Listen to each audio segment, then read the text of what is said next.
Good evening बच्चों। आज के इस डाउन क्लास में आप सबका वेलकम है। वैसे तो आप लोगों का कल एग्जाम है, ठीक है। इसी पर्पज से मैंने ये वीडियो बनाया है, ठीक है। मेरे पास कुछ क्वेश्चंस हैं और वो जो क्वेश्चंस है वो है आपका डेसिमल से रिलेटेड, ठीक है। किससे? डेसिमल। आपने पढ़ा ही होगा, जो सबके मन में ये कंफ्यूजन पैदा करती है। तो इसमें आते हैं कि पहले हम कुछ फिल इन द ब्लैंक्स है, ठीक है, उसको देखते हैं। जैसे मेरे पास कुछ क्वेश्चन है 10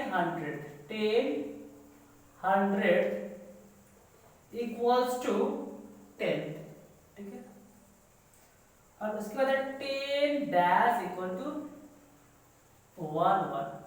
अब देखिए इसको बनाने का मेथड क्या है, ठीक है।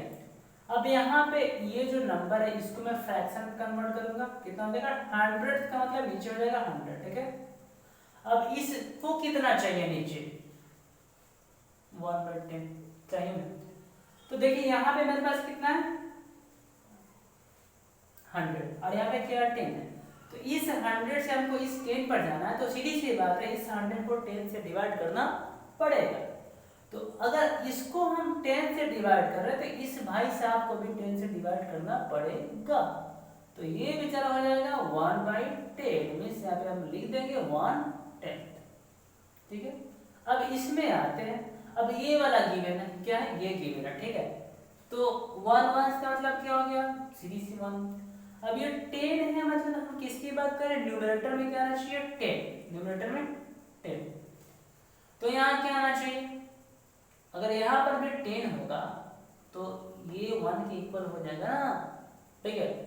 तो यहाँ पे क्या लिखते हैं? 10, तो हो जाएगा 10 10 10 10। तो इस क्वेश्चन को जो गिवन है उसके हेल्प से बनाना है, ठीक है। अब मेरे पास और भी क्वेश्चन है इससे रिलेटेड, देखते हैं इसको।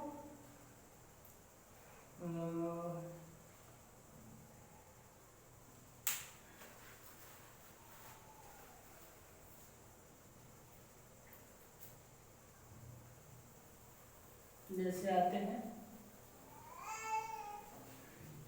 जो डेसिमल है ना सबका कंफ्यूजन बनाना था, ठीक है। तो जरूरी है कि इसको आप क्लियर कर ले। अब मेरे पास मान लीजिए यहाँ पे 100 था, क्या? 1000, 100 से 1000, THOU1000, ठीक है। अब यहाँ पे लिखना है हमको 10th है, क्या? 10th।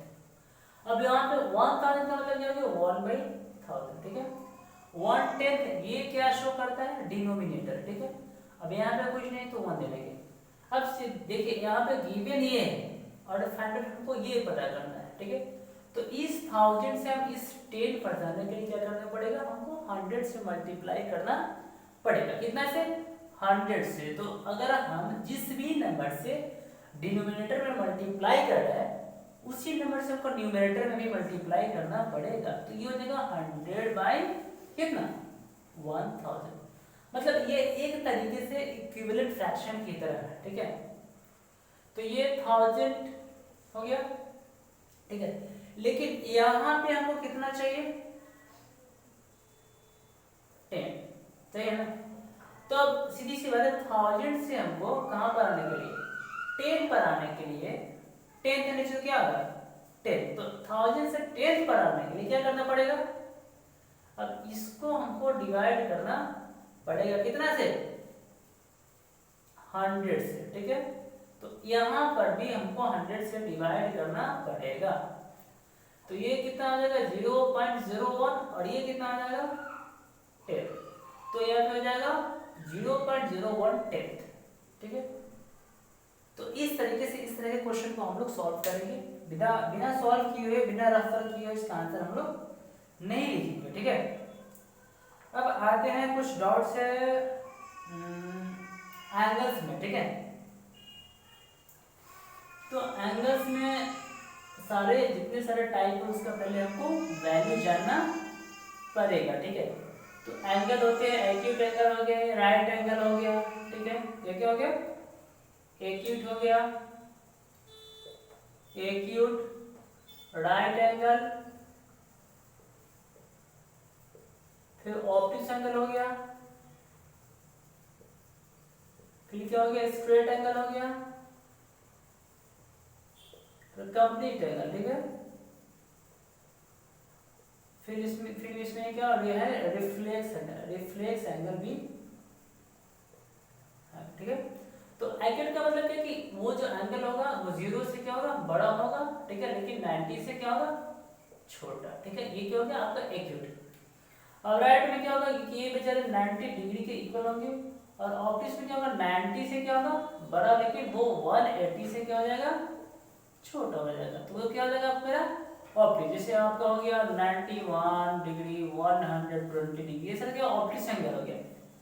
और इसमें कितना आ जाएगा, 0 से बड़ा होगी 1 डिग्री, 30 डिग्री, 45 डिग्री, लास्ट कितना हो जाएगा 89 डिग्री। स्ट्रेट एंगल का मतलब क्या कि अगर दो लाइन है, ठीक है, ये दो लाइन है, ठीक है,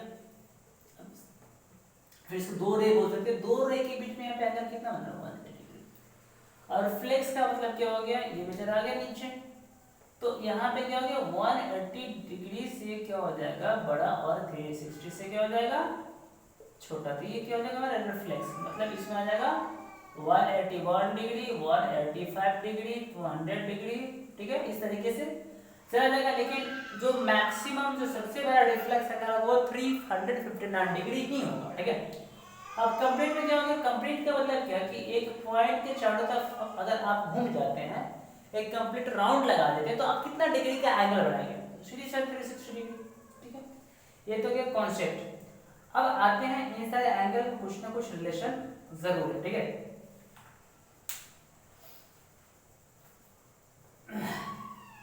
इसके बाद हम जो भी टॉपिक्स पूछे जाएंगे कल, मैं उसको शॉर्ट वे में एक्सप्लेन यहाँ पे कर दूंगा, ठीक है।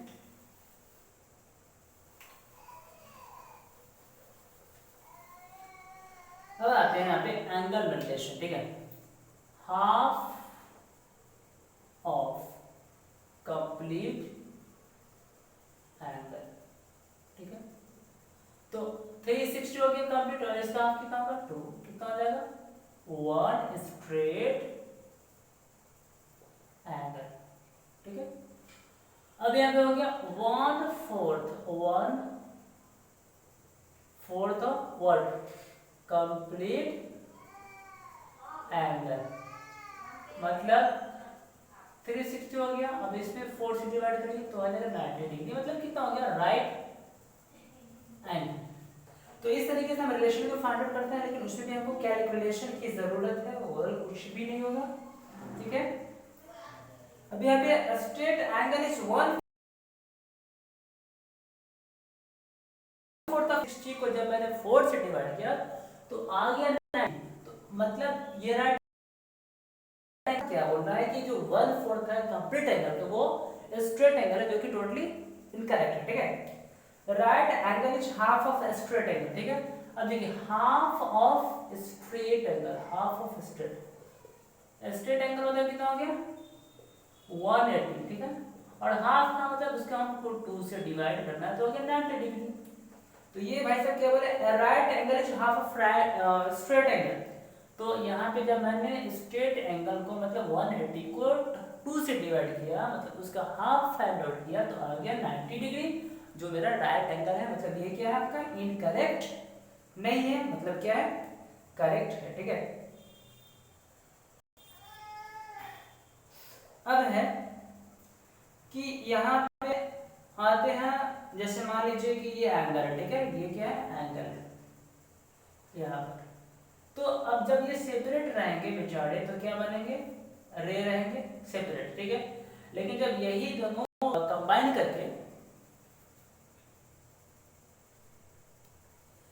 कंबाइन करके जब एंगल बनाएंगे तो क्या बन जाएंगे, ये आर्म बन जाएंगे, ठीक है। तो इसमें क्वेश्चन है ए बी और सी, तो बताना है कि the arms of the angle, तो इसमें दो आर्म्स हो गया बी सी, ठीक है, और उसके बाद क्या हो गया बी ए। हम बी को मैंने पहले इसलिए लिखा कि ये बेचारे बी से स्टार्ट हो रहा है, ठीक है। अब vertex of the angle, vertex का मतलब क्या है कि आर्म का जो कॉमन पॉइंट है, मतलब वर्टेक्स हो गया कॉमन पॉइंट ऑफ 2 और मोर आर्म्स, ठीक है। तो यहाँ पे जो BC और जो BA है, BC और BA देखिए नाम से ही पता चल रहा है कि दोनों में B कॉमन है, इसीलिए BC और BA का जो कॉमन वर्टेक्स है वो क्या हो गया, B हो गया। ठीक है, अब symbol for the angle is, अब यहाँ पे हमको एंगल का नाम लिखना है। ठीक है, उसको उसके सिंबल के साथ, तो क्या लिखे, एंगल B, और आप ये भी लिख सकते हैं एंगल ABC। एक यहाँ पे इम्पोर्टेंट पॉइंट ये है कि जब एंगल का नाम लिख रहे होते हैं तो वहां पे हमको कुछ ध्यान देने होते हैं। जैसे किसी पॉइंट पे एक एंगल बनेगा तो किसी पॉइंट पे मिनिमम 2 बन सकता है, मतलब मैक्सिमम 3, 4, 5 भी बन सकता है। तो दोनों केस में आपको अलग अलग वे में उसका नाम देना है। ठीक है, जैसे मेरे पास ये बेचारा एक एंगल है, ठीक है, ए बी एंड सी। तो यहाँ पे इस पे तो एक ही एंगल बन रहा है, तो यहाँ पे हम इसको एक लेटर से डिनोट कर सकते हैं, या फिर इसको हम एंगल ABC बोल सकते हैं। मतलब जिस पॉइंट पर एंगल बनेगा उसको मिडिल में रखेंगे और बाकी जो पॉइंट है उसको हम साइड में रखेंगे। ठीक है, तो जिस पॉइंट पे जहां पर एक एंगल बन रहा है वहां पर हम सिंगल लेटर भी यूज कर सकते हैं, लेकिन वहीं पे अगर देखिए यहाँ पे हम कंबाइन करते हैं, क्या हो गया यहाँ पे आपका A B C और D। तो यहाँ पे देखिए इस B पॉइंट पर 2 एंगल बन रहा है, तो यहाँ पे केवल एंगल B हम नहीं यूज कर सकते। यहाँ पे क्या देना पड़ेगा, एंगल A B C ये वाला हो गया, और ये हो गया A B D, angle A B और D। क्योंकि यहाँ पे इस एंगल में इस आर्म का यूज हो रहा है, लेकिन इस वाले एंगल में इस BD वाले आर्म का यूज हो रहा है। इसलिए जब एक पॉइंट पे 2 या 2 से अधिक एंगल बनता है तो उसके नेम लिखने में आर्म्स का क्या होता है, इंपॉर्टेंट रोल होता है। तो इसीलिए वहां पर 3 लेटर से लिखना इंपॉर्टेंट हो जाता है। ठीक है, ये हो गया। अब यहाँ पे देखना एंगल में कंपैरिजन करना है। ठीक है, तो यहाँ पे देखिए हम 2-3 एंगल बना दिए यहीं पे, ये हो गया A B C D, अब ये हो गया E और ये हो गया F। ठीक है, तो यहाँ पे देखना है कि कौन एंगल किससे बड़ा है। तो अब सीधी सी बात है, ये वाला छोटा है और क्या ये वाला बड़ा है।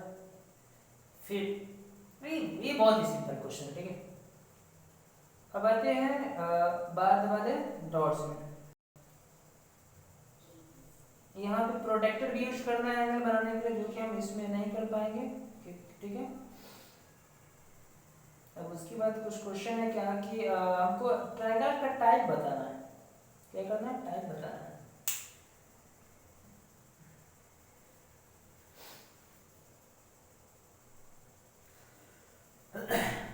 अब पहले आपको ट्रायंगल का जो टाइप वो पता होना चाहिए।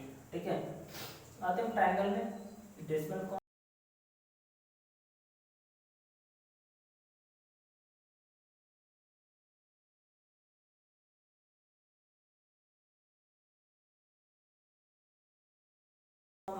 प्यारा सा। ठीक है, इसमें क्या होंगे, 3 साइड्स। जैसे यहाँ पे देख रहे हो क्या होगा, PQ QR एंड PR, और इसमें 3 एंगल्स भी होंगे, क्या angle P, angle Q and angle R। तो एक ट्रायंगल में कितने टोटल 6 पार्ट्स हो गए। अब इसमें टाइप बताइए, टाइप क्या होते हैं, 2 बेसिस पे होते हैं। एक हो गया साइड के बेसिस पे, दूसरा क्या हो गया एंगल के बेसिस पे। तो साइड के बेसिस पे पहले एक्सप्लेन करते हैं, वो क्या इक्विलेटरल, क्या हो जाएगा इक्विलेटरल। ठीक है, तो इक्विलेटरल में क्या होगा, जितने सारे साइड्स होंगे ऑल साइड्स आर क्या इक्वल। ठीक है, मेरे पास ये ट्रायंगल है ABC, तो AB equals to BC equals to AC। ठीक है, और इसमें का एक इंपॉर्टेंट इसकी प्रॉपर्टीज है कि अगर यहाँ पे सीधी सी बात है दोनों साइड इक्वल है, तो यहाँ पे जो तीनों एंगल होंगे वो भी क्या होंगे, इक्वल होंगे, और तीनों एंगल की वैल्यू कितनी होगी, 60 डिग्री। वो इसलिए कि किसी भी ट्रायंगल के तीनों एंगल, कोई भी ट्रायंगल है वो क्या होता है 360 होता है, सॉरी 360 नहीं 180। Angle A plus angle B plus angle C क्या हो गया 180 डिग्री हो गया। ठीक है, ट्रायंगल में जो भी नाम रहे उसके तीनों एंगल का सम क्या होता है 180 डिग्री होता है। तो ये हो गया इक्विलेटरल ट्रायंगल। अब आते हैं हम लोग किसमें, इसको आइसोस्केलस ट्रायंगल। ठीक है, इसमें क्या कोई भी आपका दो साइड इक्वल हो सकता है। ठीक है, any two sides will be equal. जैसे पी क्यू इक्वल क्या हो गया क्यू आर, या और क्यू आर इक्वल टू क्या हो जाएगा पी आर, और पी आर इक्वल टू क्या हो जाएगा आपका पी क्यू। मतलब कोई भी दो साइड इक्वल होना चाहिए तो वो आपका हो जाएगा आइसोसेलेस ट्रायंगल। ठीक है, और तो एस्केलेन ट्रायंगल में क्या हो जाएगा मेरा एस्केलेन ट्रायंगल। ठीक है, इसमें आपको कोई भी साइड इक्वल नहीं होता, कोई भी साइड आपका इक्वल नहीं होगा। पी क्यू आर इसमें कोई इक्वल नहीं होगा, P Q not equal to Q R not equal to P R. कब एंगल के बेसिस पे आते हैं, ये तो आपका हो गया आप किसके बेसिस पे साइड के बेसिस पे। तो ये मेरे पास जो क्वेश्चन है मोबाइल में वो क्या करना है, यहाँ पे साइड को देख लेना है और उस साइड के मेजरमेंट के बेसिस पे उस ट्रायंगल का टाइप आपको लिख देना। ठीक है, तो उसके लिए क्या करना पड़ेगा आपको, जितने यहाँ पे तीनों एंगल है, तीनों ट्रायंगल है, उनके डेफिनेशन याद करने पड़ेंगे। इसके अलावा आपके पास कोई भी गुजारा नहीं है। ठीक है, नहीं तो आपको मार्क्स से हाथ धो देना पड़ेगा। ठीक है, अगर हाथ नहीं धोना चाहते हैं तो सिंपल सी बात है, क्या करिए हाथ धोइए, खाना खाइए और उसके बाद जाकर आराम से रिवाइज करिए, अभी टाइम है। अब आते हैं किसमें, इसके सेकेंड वाले टाइप में जो एंगल के बेसिस पर है। किसके बेसिस पे है, एंगल के बेसिस पे है। यह है ट्रायंगल का टाइप। ठीक है, पहला एक्यूट एंगल, क्या है acute acute angle, acute angle triangle. इसमें क्या होगा, जैसे ये ट्रायंगल है तो इसके सारे एंगल क्या होंगे एक्यूट होंगे। ठीक है, एक्यूट। तो इसका मतलब ये नहीं है कि हम एक को मान लें कितना 80 डिग्री या दूसरे को मान लें 60 डिग्री और फिर थर्ड को मान लें 70 डिग्री, ऐसा कुछ नहीं होने वाला है। पता है क्या, क्योंकि जब तीनों का जब ऐड करेंगे तो इसका वैल्यू 180 से ऊपर चला जाएगा, जो कि क्या है एक ट्रायंगल में इम्पॉसिबल है। तो पहले ये जानना है कि ट्रायंगल के तीनों एंगल का सम 180 होता है और जो ईच एंगल की वैल्यू होगी इस वाले टाइप में वो क्या होगी एक्यूट होगी। ठीक है, तो क्वेश्चन ये भी आ सकता है कि अगर किसी ट्रायंगल में दो एंगल क्या है 80 और 60 है तो थर्ड एंगल क्या होगा। तो सीधी सी बात है तीनों एंगल का सम 180 होता है। जब दो गिवन है तो 180 डिग्री में से हम क्या करेंगे इस दोनों के सम को माइनस। ठीक है, तो क्या आ जाएगा मेरा ये थर्ड एंगल पता चल जाएगा। ठीक है, क्योंकि अब आता है मेरा राइट एंगल ट्रायंगल। ठीक है, तो इसमें क्या होगा बेचारे एक ही एंगल क्या होंगे 90 डिग्री। राइट एंगल का मतलब 90 डिग्री। तो only one angle in this triangle will be 90 degree and the remaining will be sum of 90 degree। मतलब तीनों एंगल का सम कितना 180 है ना, अगर ये 90 है तो a प्लस b भी 90 होगा। ठीक है, अब आते हैं किसमें, एक और चीज है इसको होता है हाइपोटेन्यूज। ठीक है, हाइपोटेन्यूज का मतलब ये कि 90 डिग्री का जो अपोजिट वाला साइड है वो आपका हाइपोटेन्यूज हो जाएगा और ये बेचारा हो जाएंगे बेस और ये बेचारा हो जाएगा परपेंडिकुलर। ठीक है, अब आता है कितना obtuse angle triangle. Obtuse angle triangle. ठीक है, इसमें क्या होगा कि आपको ये हो गया और ये हो गया ए बी एंड सी, तो ये सी पे अपना ऑब्ट्यूज एंगल बना रहा है। मतलब इसमें भी क्या होगा एक ही एंगल ऑब्ट्यूज होगा। ठीक है, ये हो गया आपका एंगल से ट्रायंगल से रिलेटेड डॉट्स। करना क्या है इसको याद करना है, फिर क्या करना है जो क्वेश्चन है इसमें वो आपको सॉल्व करना है। ठीक है, अब यहाँ पे आते हैं, यहाँ पे साइड्स ऑफ ट्रायंगल लिखना है। जैसे मेरे पास कोई ट्रायंगल है। ठीक है, अब यहाँ पे देखिए ना ए बी सी मेरे पास ट्रायंगल दिख रहा है ये वाला। ठीक है, अब इसके साइड्स का नाम लिखना, तो सीधी सी बात है, देखिए ए बी बी सी और ए सी, ये क्या हो गया, साइड्स के नाम हो गए। अब आते हैं हम थोड़ा डेसिमल के वर्ड्स में, ठीक है, किसमें, डेसिमल के वर्ड्स में। जैसे यहाँ पे हम देखते हैं कि वर्ड सम्स, ठीक है, तो जो ए के पास कुछ रुपीज है, ठीक है, सम मनी है, ठीक है, जो क्या है, बी के पास जितना मनी है, ठीक है, बी के पास जितना मनी है हो गया उसका 0.25 टाइम्स है सम ऑफ मनी बी है, ठीक है।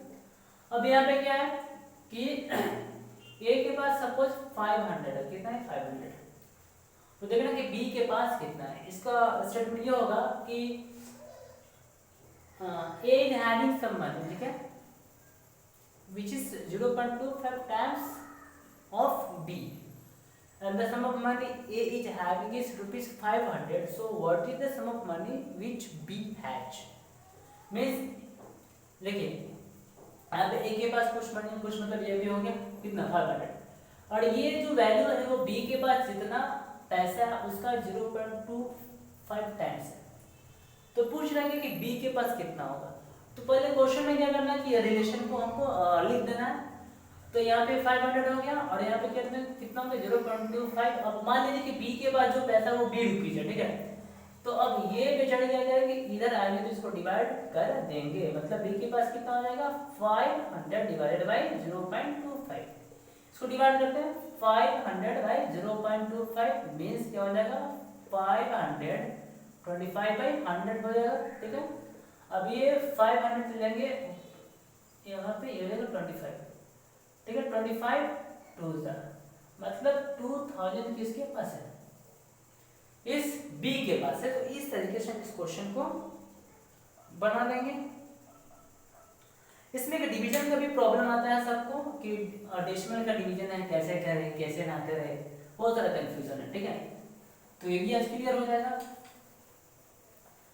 जैसे इस केस में अगर डेसिमल का डिवीजन है तो इसमें हो सकता है एक 2-3 केस हो सकता है जहाँ पर डिवाइजर क्या रहेगा, डेसिमल, डिवाइजर किस में रहेगा, डेसिमल में, मतलब 300 डिवाइडेड बाई 0.25 ये हो गया। और दूसरा क्या होगा कि यहाँ पे ये जो है, जो डिवाइजर है वो होल नंबर में रहेगा, लेकिन जो डिविडेंड है वो क्या रहेगा, क्वोशिएंट में। और तीसरा क्या है कि बेयाई साहब ये रहेंगे आपके फ्रैक्शन, ठीक है, 8 9 में 7। अब यहाँ पे देखिए ये आपको 4 टाइप्स होगा, तो इसमें करना क्या है कि डेसिमल को होल नंबर में कन्वर्ट करना है। ये जो डिवाइडर है उसको होल नंबर में कन्वर्ट करना है, तो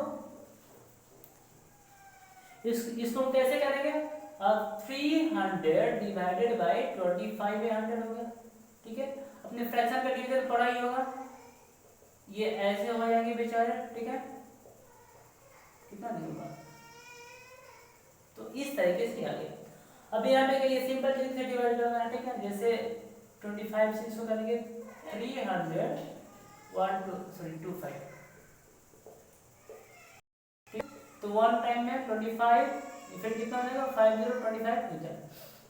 अब देखिए यहाँ पे थोड़ा ट्विस्ट आता है, अब ये जो 2 है वो डेसिमल के बाद आ रहा है, तो डेसिमल के बाद वाला जैसे ही नंबर यूज करेंगे क्वोशिएंट में हम डेसिमल डाल देंगे, तो ये रहेगा 2। अब देखिए 2 को हम डिवाइड नहीं कर सकते क्योंकि ये 2 जो है वो 25 का टेबल में नहीं आता, लेकिन फिर भी अगर हम चाहें तो 0 टाइप से इसको हम डिवाइड कर सकते हैं, ठीक है, क्या हो जाएगा 5, तो ये हो गया, ठीक है, ये हो गया आपका डिवीजन।